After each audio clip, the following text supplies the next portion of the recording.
voiceover, Jess Harnell.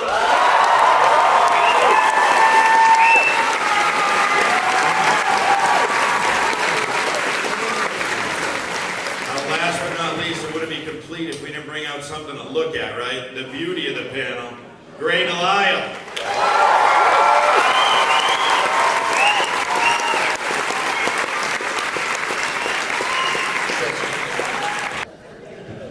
Wow, nothing like going putting salt right in the wound. First thing out of the gates here.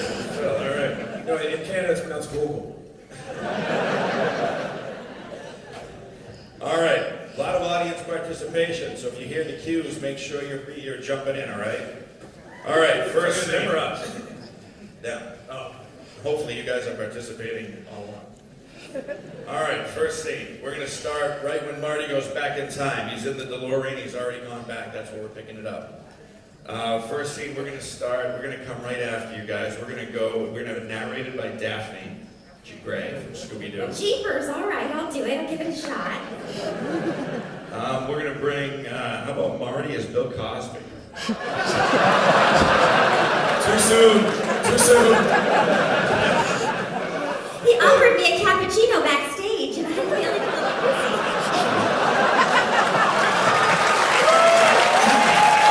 Oh boy. It's not like I cast him as the doctor or anything. I got a cappuccino too.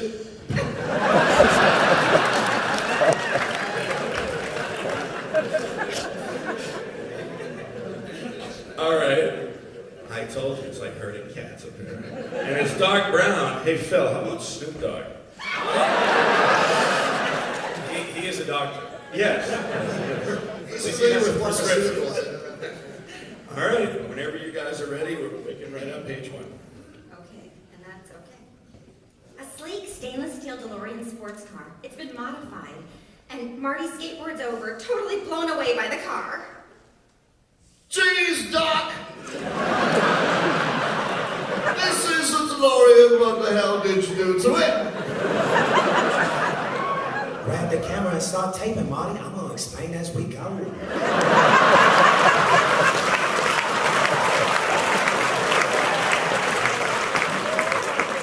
Doc, I have 2 questions. Number 1, why are you surrounded by a cloud of marijuana smoke?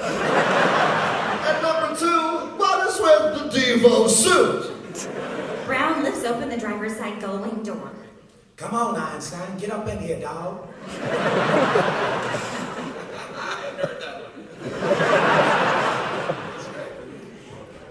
Oh, no, it's not me. No? Oh, sorry, Daphne. Daphne's the dingy one. Okay. The dog has a battery-operated digital clock hanging around his neck. All right, this is test number 1. Diggy, dog. That Einstein's clock here is in precise synchronization with my control visage. Good luck, Annie. Brown reaches in and starts the ignition. The DeLorean engine roars to life. Oh, he steps back and picks up the remote control unit. Here we go, Marty. If my calculations are correct, when the car hits 88 miles an hour, you're gonna see some serious shit.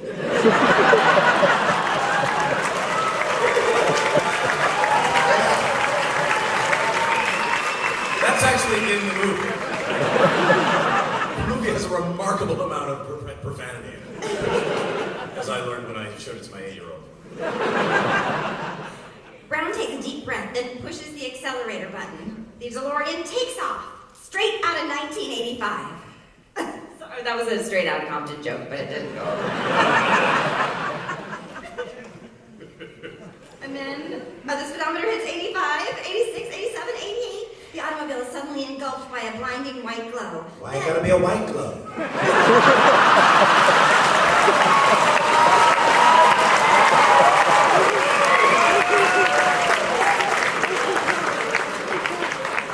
And then, blam, it's gone.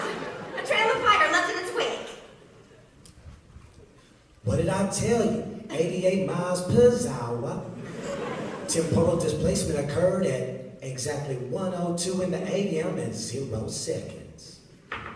Christ almighty, Doc, you disintegrated Einstein! Chill your ass out, Marty.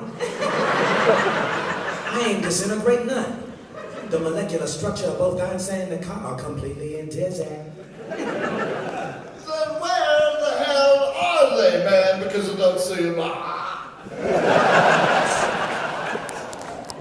The appropriate question is, when the hell are they? You see, Einstein has just become the world's first time traveler. I sent him into the future. 1 minute into the future to be exact. And exactly 1:03 a.m. in 0 seconds we shall catch up to him and the time machine. Time machine? Doc, can you send me back in time like 3 years because the past couple have really sucked? Speaking of really sucking, he offered Daphne a pudding pop backstage. It was dark. I don't know. It tasted funny. That was not a pudding pop. I swallowed it anyway.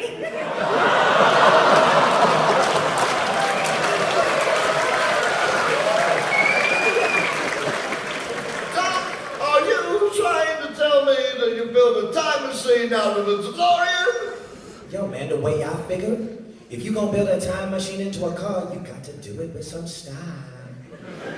Besides, the stainless steel construction made the flux dispersal 10 seconds. Roll tape, man. And brace yourself for a sudden displacement of air. Poof.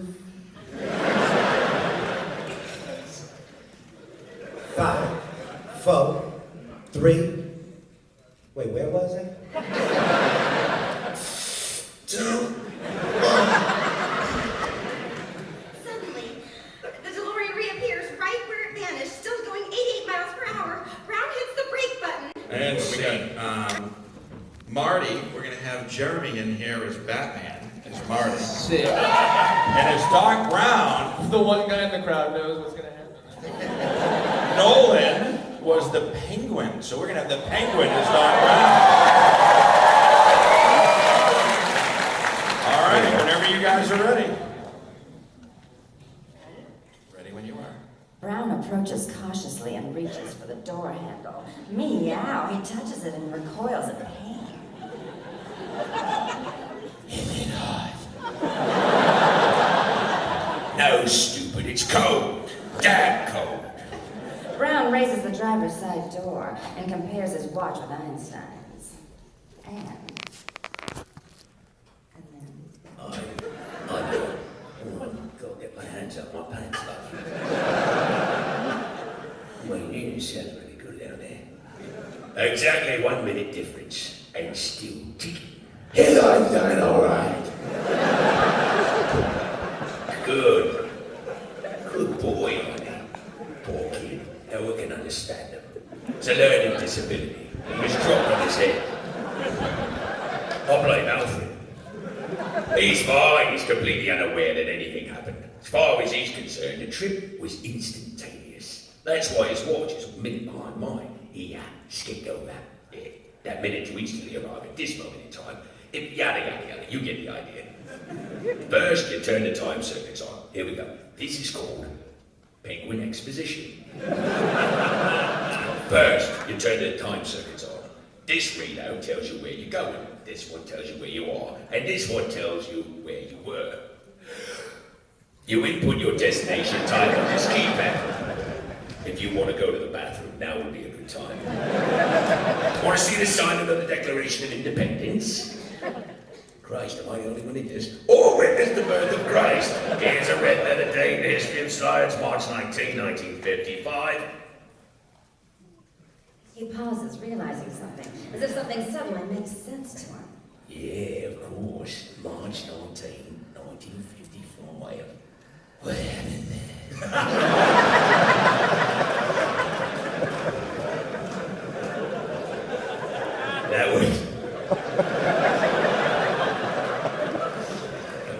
This whole scene is making my throat hurt. Why is this my sound of the morning? It's fine. That was the day I invented time travel. Actually, it was 9, I remember it vividly. Got hit over the head, and when I came to, I had a revelation, vision, a picture in my head of a naked little cat woman. No, sorry. My throat hurts too, but from the rehearsal. A picture of this.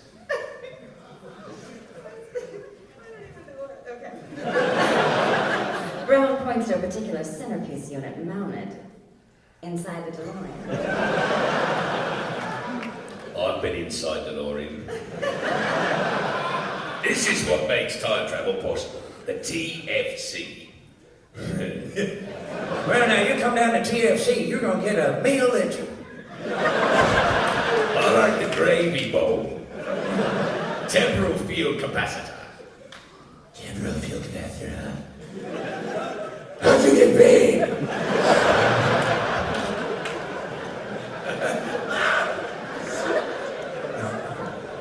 I'm really enjoying that too. When I was trying to, I stopped short, thinking better of it. This parenthesis. He stopped short thinking better of it. Thank you. When it's not important, well, it's not important. It works. It's taken me over 30 years to fulfill the vision of that night. That's pretty heavy duty, Doc. And it runs on like regular unleaded gasoline. What the hell are you saying? Christ, stop mumbling, boy. Unfortunately, no. It requires something with a little more kick. Brown indicates a container with purple radioactivity symbols on it. It's meth. Plutonium! You need this, Doctors. Nuclear. That's it. Samurai Jack is Marty. Finn is narrating, and Wacko is Doc Brown. Yeah, you can go do a lot of blow backstage. Yeah, she'll be under the table, which is a great place for Greg. Thanks, Greg. All right. Good morning. All right, and here we go. Let's see. Okay, here it is. I'm the nuclear reactor to generate the 1.21 gigawatts of electricity I need. The TFC stores it, then discharges it all at once like a gigantic bolt of lightning. Oh, you better put on this radiation suit before I reload. Not that there's any danger, but it never hurts to take precautions. Of course, I'm not wearing any pants, so what do I know?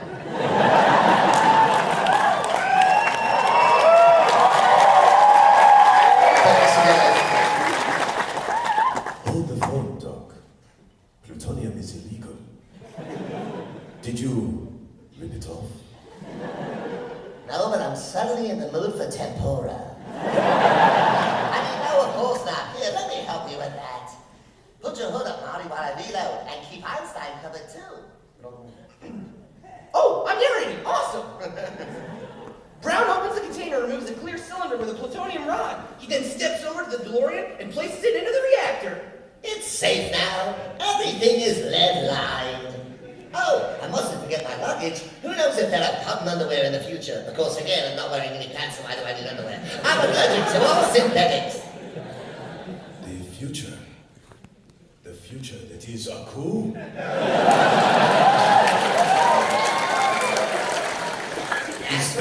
Is that where you're going? Oh, you bet it is. It's 25 years into the future. I've always dreamed of seeing the future, looking beyond my years, observing the progress of mankind. It's almost like cheating death. I'll also be able to find out who wins the next 25 World Series. That was free. You know, What is it, Ivy? Brown turns and reacts with horror to an approaching pair of headlights. Oh my God, they found me. It's like that clown in the water tower that time. I don't know how, but they found me. Run for it, Marty. Who do you think? The Libyans. Holy shit. The van's sunroof slides open and a man appears with an AK-47 machine gun firing. I don't really know what that is. We don't have those new. Doc pulls a revolver from his lap coat and starts running. I'll draw their fire. Doctor, no! Wait! Brown runs back to the back of his trailer and the van screeches to a stop in front of him. Doc throws his guns away and the Libyan shoots Doc in the chest. Doc. Oh my God. You bastards. The van makes a U-turn. Marty dives from the still open driver's door, swings the door shut, and he spots keys in the ignition. He turns it over and shifts it reverse. He floors it. The DeLorean roars off. This is all narration. Wow. The Cherry Scanner leans out of the van and takes aim. The speedometer climbs past 50. The gunner fires! Wow, it's still narration. The speedometer hits 75. Let's see if you bastards can do 90. The speedometer climbs 86, 87, 88. The mall parking lot is suddenly changed to an open field with a scarecrow in the middle of it. The DeLorean speeds right through a haystack and then into the open barn. And Marty, hey, Gray, how about Vicky from Fairly Odd Parents? All right, so we got Vicky involved as Marty. We're gonna have it narrated by Chris Rock. What do you think about that, fellas? Chris Rock, narrator. Okay. All right, we got Chris Rock narrating. As Pa, I want you to sing all your lines as Michael McDonald. It's an ongoing gag, and I love it, so we're gonna keep doing it. That'd be good. All right, and the DJ has one line. How about Captain Hero? You guys know Captain Hero? You sick bastards. It's one line, but I'm sure it'll be dirty, so be ready. All right, and all we have left is Ma, and Ma only has one line. So Gray, I want you to whatever you want to do as a young girl. How's that? Just a little Emily girl? Elizabeth from Clifford. Is Ma. Okay. How's that for you? Just don't say anything dirty, you'll ruin my childhood. All right.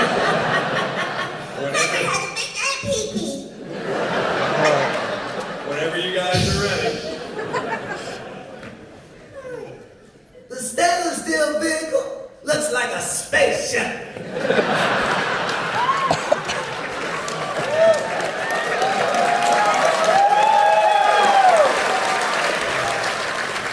A farmer, his wife and his son walk into a barn.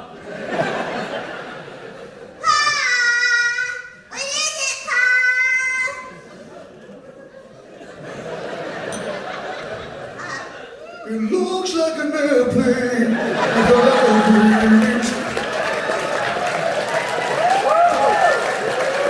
That's what it said. Oh, an airplane. It's a flying saucer, Pa, from outer space. The driver's going door rises slowly, just like a hatch.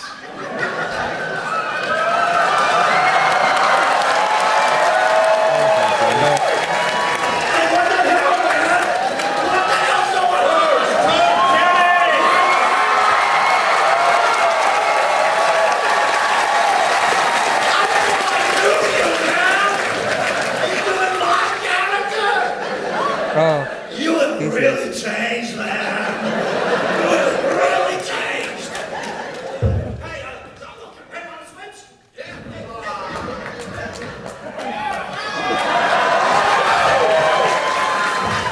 I'm not used to feeling something that sizable in there. I thought it was a prank call. Where are we, Jeremy? Oh, I get to sit next to the princess, yay. You stay away from her, Ice King. What do you say? You and me get out of here. Let's go. I was the ice queen, so. Yeah, you were the ice queen, yeah. Let's you and me go step in, Toots. Where are we? All right, we're gonna reel it back in now. You guys think this is easy, don't you? All right.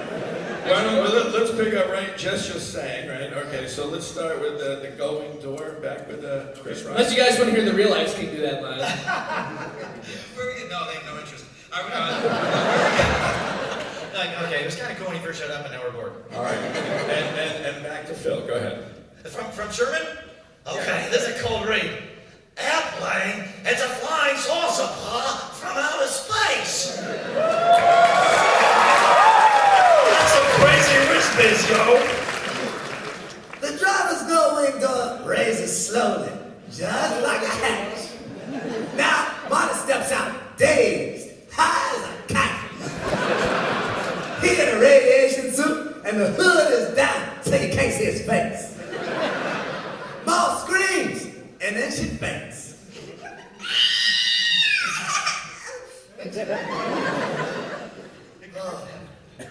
You better run, children. Run for your lives.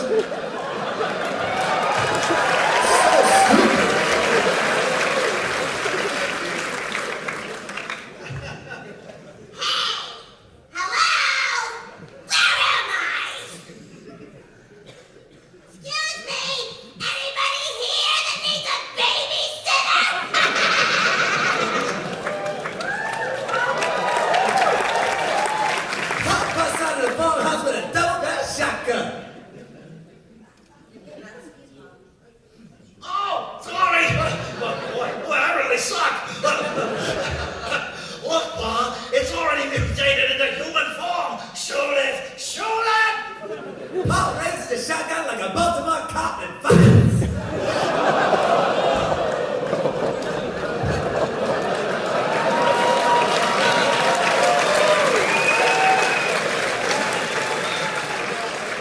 What too comical for you? Now, this next line was actually on the last record. Then it squeezes off the second barrel. Ooh, that sounds dirty. Paul moves cautiously toward the barn. Just as he's about to enter, the DeLorean thunders out. The car spins around in the barnyard, smashes through a white picket fence, takes out one of the small trees, then finds a dirt access road and rides away. Why couldn't it be a black picket fence?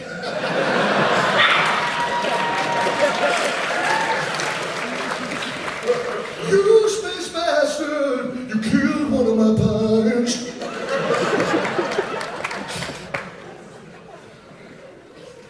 A large sign reads, "Live in the home of tomorrow, today. Lion Estates, scheduled completion this winter." The date on the destination time is Saturday, 3/19/1955, 5:35 a.m. And that matches the date on present time. Below the plutonium chamber, a light flashes empty. 1955? I don't believe it. Marty turns on the car radio, tunes into a newscast. President Eisenhower predicted the 1955 to see an increase in housing starts. Well, I say it's out of order. The Congress is out of order. This whole place is out of order.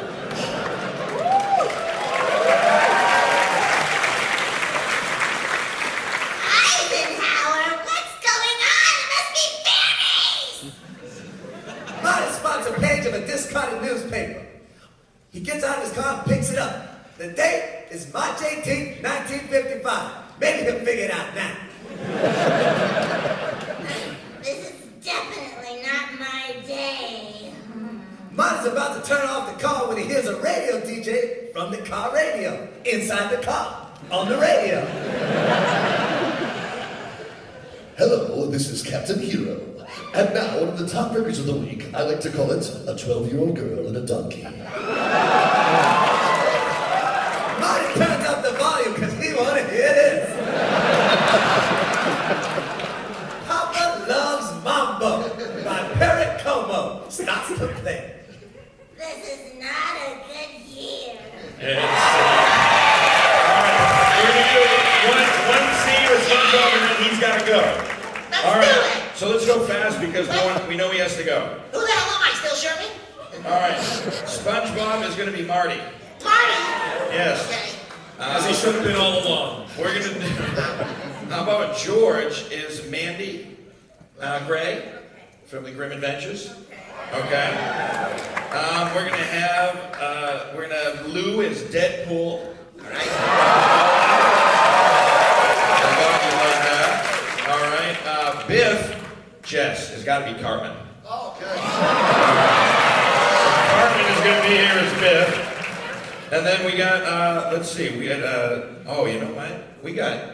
I want to hear Morgan Freeman film. And of course, what does Morgan Freeman do? He narrates. So Morgan Freeman narrates, and you know what? We have another line, and we got Jeremy here, and Jeremy does a Morgan Freeman as well. Yeah, I know. So I think interesting is the skinhead, we are going to hear Morgan Freeman. That's very ironic. All right, now, That makes sense. and I know you guys got to go, so let's run the scene, and then we got to cut them out of here. So whenever you guys are ready.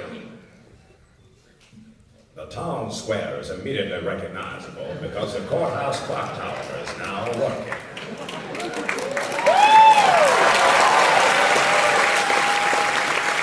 The previously boarded up cafe is now open for business. They're serving penguin. Watch it. Marty notices a public telephone sign on the window. He's got an idea. He enters. Marty stares at the signs advertising menu items. Hamburger, 25 cents.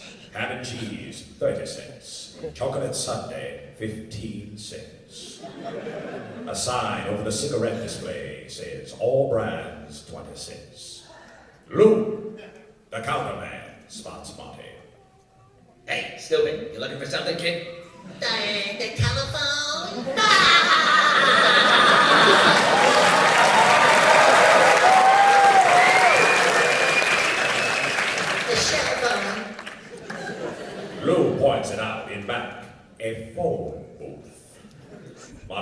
into the phone booth and flips through the directory.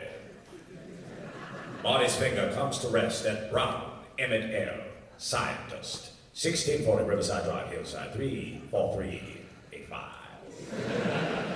Marty digs out a nickel and dials the number. No answer. He hangs up. Not my day. I thought it was the best thing ever. Marty takes a seat at the counter.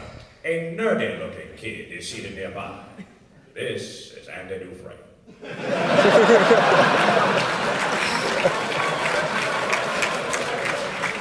Sipping a soda, reading a comic book. Hi, can you tell me where 1640 Riverside? What? Look, you're gonna order something, kid. Yeah, give me a Pepsi free. Yeah, that's cute. Kid, if you want a Pepsi, you gotta pay for it. No, a Pepsi free, which ironically the makers of this movie didn't know wouldn't exist anymore by 1985. No, a Pepsi, guess they couldn't see the future. No, a Pepsi free, diet soda. Listen, kid, I don't think you should be drinking anything. You're looking a little yellow. Something's wrong with your liver. Yeah, but the Pepsi, I don't know. Well, just give me something that doesn't have any sugar in it. Lou gives him a look, then puts a cup of coffee in front of him. Marty looks at the bowl of sugar cubes in front of him. Hey, you have any sweet blow? Sweet what? Say, kid, you know what? Yeah, you better pay for this right now. Okay! He pulls out his wallet and gives Lou a crisp new $20 bill. A 20? The hell's wrong with you? Think I'm a bank? Can't break a 20 for a nickel cup of coffee? Oh, easy on the kid, he's young. Yeah, but see, take his pants off. Now, get back under the counter. Yeah, it might be this. Okay, listen, kid. What's your kid your age know with a $20 bill anyway? Marty gulps, pulls a nickel out of his pocket and takes back his 20. Marty raises his coffee cup, and just as he is about to take a sip, Hit the club? he spins around on his stool. The lead punk is coming right toward Marty. No, he is stepping over to the nerdy kid next to Marty. Who you calling a nerd, weirdo? Hi, Beth. How's it going? Yes, the punk is Biff Tannen, age 17. Biff takes George the nerdy and drinks it all. Marty watches the exchange between Biff and George with utter amazement. You got my homework finished, big time? Well, no. I figured since it's not due till Monday. Biff knocks him on the head. Hello? Anybody home? See, the doctor, I'll have to have time for your coffee instead. Do you realize what would happen if I turned in my homework and your handwriting? I would get kicked out of school and I would kick you in the nuts. Respect for authority!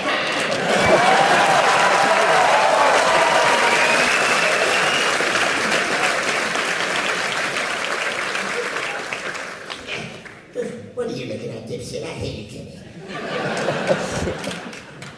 Biff, get a load of this. This dog thinks he's doing well. They all laugh. So how about my homework and stuff with Okay, Biff. I'll do it tonight and bring it over first thing tomorrow.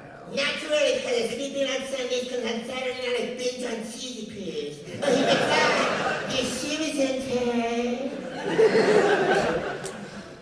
George looks down, falls for it. Biff hits him in the chin. He laughs loudly, as do his cronies. And they leave. Ski guys, I'm going home. I was going to say George Jessel. All right. It was Goldie. Hey, Gray, you know what we haven't heard is Azula. All right, we're going to have Azula. As Marty, let's see, who do we want Steve to do? Steve, who would you like to do? Did you guys say Amon? Okay, I'll do it as Amon. I'm Marty. You are going to be, yes, I'm sorry. You are going to be, shit, I lost my place. I don't even know where Marty, yes, Marty. I don't even know where I am right now. Marty, we are on page 17, and you are Marty. And then we have Lou. Phil is going to be Obama. president. Let's just say there's something very, never mind, you'll hear it. All right. At least you can make Goldie Obama. No, not Goldie. And then we need it narrated, Mary. Can I do Bill Shatner? Oh, God.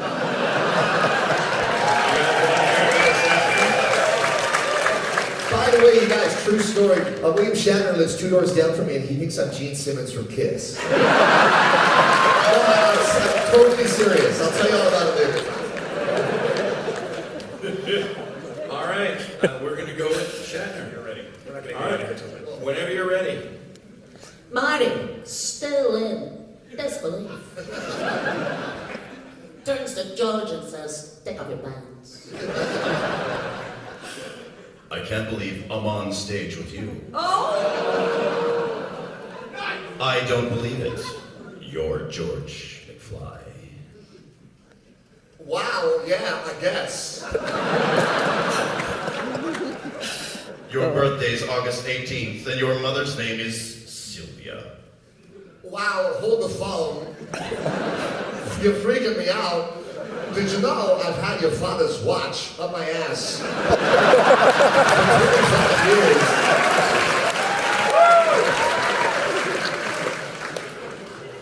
Wow, who are you? I'm a relative of yours, and I like the smell of watch ass. And yet, I'm a very distant relative. A black busboy has been sweeping up in the background, making his way over. He looks at you. As he talks, we see he has a gold front tooth. Cards gold. And he's age 22. Say, peasant, why do you let that boy push you around for? Because he's bigger than me.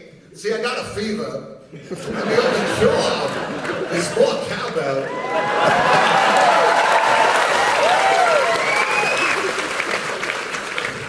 Stand tall, boy. Have some respect for yourself. You let people walk all over you now, and they'll be walking all over you for the rest of your life. My brother did that. He took my throne. Look at me. You think I'm going to spend the rest of my life in this slop house? Louis heard the remark. Was it Goldie? No, sir. I'm going to make something of myself. I'm going to night school. I'm going to be Queen Azula of the Fire Nation. Fire Lord forever. Be drowned in the tears of humiliation. I thought you believed in equality. That's right, he's going to be mayor someday. Mayor. More like princess. That's a good idea. I could run for mayor and sit on the throne for all eternity. Colored bear. That'll be the day.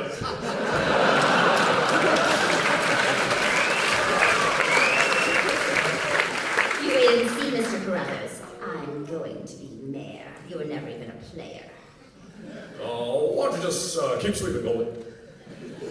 Now, Marty notices that George has left. And he looks up at the stars. And he goes after him. Mayor Goldie Wilson. PG-13 to rated R, here it is. All right. As Lorraine. Rated PG-13 for light incest. As Marty, Phil, Michael Jackson. As Lorraine, Jess, Arnold Schwarzenegger. All right, as Stella, Nolan, how about King Candy? Wreck-It Ralph? All right, King Candy. All right, let's see here. As the narrator, we're gonna have, all right, I'm gonna cry. You guys are gonna decide again, all right? I'm gonna give you 2 choices and be quiet this time. For Gray, we're either gonna have her be Judy Garland, who we all love from The Wizard of Oz, or, if you haven't heard it, Chris Rock's mom. Okay, now it's audience vote. I'm gonna do them both. We don't have. I'm gonna do half and half. All right, she's gonna do both. I'm all for equality. Equality. Democracy in action. Now, as Milton, Steve. Yes. Who should we have Steve do, guys? Wolverine! I'm hearing Wolverine. Wolverine is now Milton. That's actually Wolverine's real name is Milton. All right. Oh, actually, it's Logan. As Sam, Mary, you're going to be Sam. Oh, I don't know. I'm feeling kind of old. I'm just going to do an old Catherine. Sam is going to be Catherine Hepburn. Not even Catherine, but I'm going to That's actually William Shatner's mom. And as the TV doctor, I heard you do a mean Jason Statham. You guys like that? Is there any other kind of Jason Statham? He's going to be Jason Statham as the TV doctor. All right. That's all the parts, guys, whenever you're ready. Marty is lying in a bed, lit by an ambient light from a doorway. Female hands place a cold compress on the bruise on his forehead. He had a terrible dream. We're all in it. Marty groans and stirs and stirs. Is that you?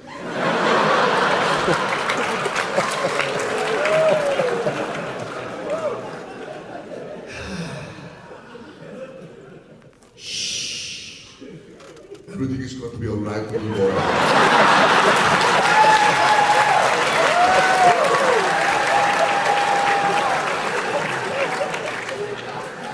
That sounds like his Auntie Em or his mother. And he opens his eyes and all I can see is her silhouette. God, what a horrible nightmare. I dreamt I went way back in time. Remember the time. Remember when you used to be a little black boy? I dreamt I was black as coal. He starts to sit up. Stop it. Take it easy now. You've been asleep for almost 19 hours. It was terrible. It was a terrible place to be. The music was awful. They didn't have rock. The cars were ugly. My neighborhood, it was like Gary, Indiana in 1953. The neighborhood had been built and everything was so weird looking. Stop it. Stop whining.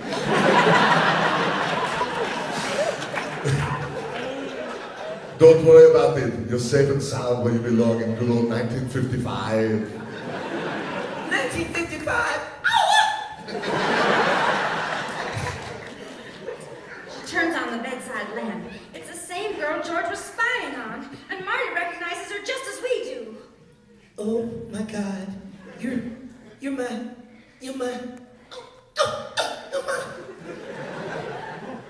I like the little sound you make. My name is Lorraine. Lorraine Bates Omega. Marty stares at her for a long moment. But you're so thin. Shut up, I've been working out for 17 years. What are you saying? Where are my pants? Everybody asks me that question. They're over there in the chair.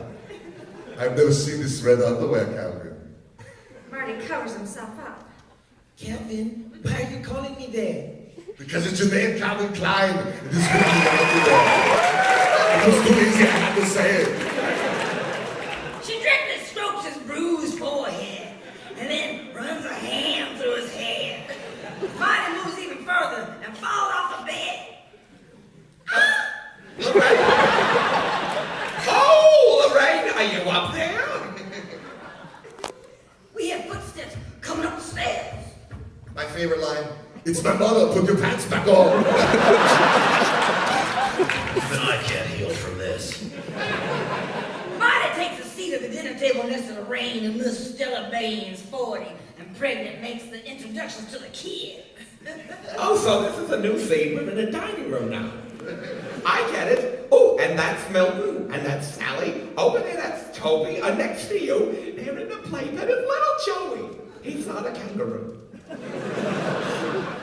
Marty turns to look with amazement at 11-month-old Joey right in the bars of his playpen. So you're my Uncle Joey. Better get used to those bars, kid. Oh, yes, that little Joey loves being in its pen, don't you know? Actually cries when we take him out, so we leave him there in all the time. It seems to make him happy. And the meatloaf, Marty.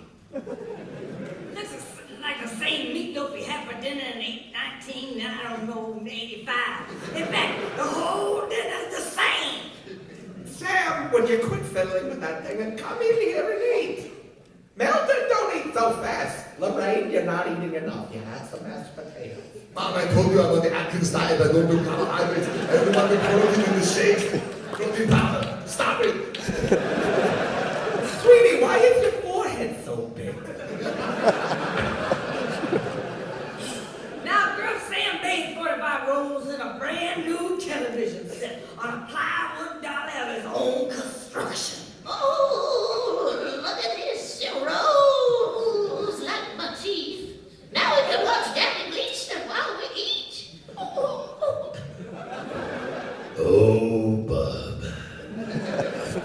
A surgeon steps out of an operating room, lights up a cigarette, and turns into a testimonial.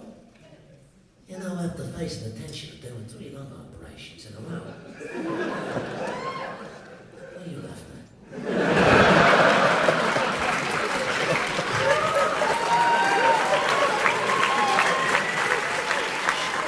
Shut up! I've got to finish the line. I like to relax by lighting up a Sir Randolph. It's a cigarette. I know it's fine tobacco taste to soothe my nerves, improve my circulation, so I can go up and spin kick every one of you in the face. Would you look at that picture, crystal clear? Why would anyone go to the movies when you can see this in your own home for free? Hey, you know what? How about if we change the range? As I realized we only have a few minutes. You haven't done Ironhide yet. Let's change from Arnold to Ironhide. That makes sense. Because he's the next logical step after being Schwarzenegger is to be a robot. And we're going to narrate with Edith Bunker. Edith Sure, Bunker's roll with the it. show. Yes, let's go. You know, she and Ironhide actually had a thing for a while, but they were both drunk. Okay, here we go, right? It is our first television set. Optimus Prime picked it up today. Tell me, do you have a television? Yes, I have 2 of them and a monkey. Wow, you're the best there is at what you do. And apparently you're rich. You got to switch it up, huh? Who do you want to be? In honor of.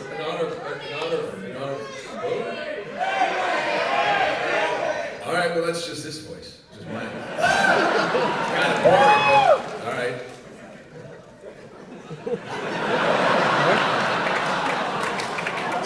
He really wanted to do something different for you guys. No, it's okay. Fine. Sully, he's teasing. I mean, Milton, he's teasing me. Nobody has 2 television sets. Oh, the honeymoon has resumed. Plastic man from space. I've seen this one. This is a good one. This is where Ralph dresses up as the man from space. I like it when people dress up. What do you mean you've seen it? It's brand new, bub. I saw it on a rerun. What the hell's a rerun? You find out. Will you be quiet? I want to hear this. Marty, get down! Ah, crap. I'd like to give your mother a call and let her know you're all right. Well, no, you can't. Why not? She is out of town with Joseph. I mean, with my dad. Could you tell me where Riverside Drive is? Riverside, sure. It's on the east end of town, just, not past Maple. Because that Maple is good, put it on there. Are you awake? Got a pretty mouth there, Marty. A block past Maple? That's Kennedy Drive. What? Pardon? What? That is John F. Kennedy Drive. Who the boop is John F. Kennedy? Never mind. Mother, with Monty's parents out of town. Don't you think he should spend the night here? I would hate for anything to happen to him with that bruise on his head. He may be attacked by a Decepticon. Oh, she gives him a flirtatious smile.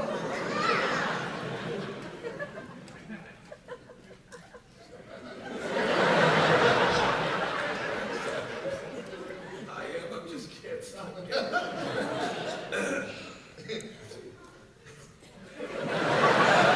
That's pretty cool when you say, who's Stella? And Nolan North says, I am. That's pretty cool. Sounds like we should have done this one. Where the hell are we now? Oh yeah. This is let's see Drake. Right. This is for Frank Walker. Marty! Great, right? You have to spend the night. You're our responsibility. If you're going to change it, I'm going to change it. Gee, I don't know. Well, for this line, I gotta go back to Schwarzenegger because he says, I'm taking sleep in my room. Could have done Bill Cosby for that too, actually. You can sleep anywhere. Under the table with Daphne Blake, Lorraine puts a hand on Marty's leg. Marty immediately jumps to his feet. Actually, I'm really going to be going. So, thank you all for everything. I'll see you all later, much later, in the future. And scene.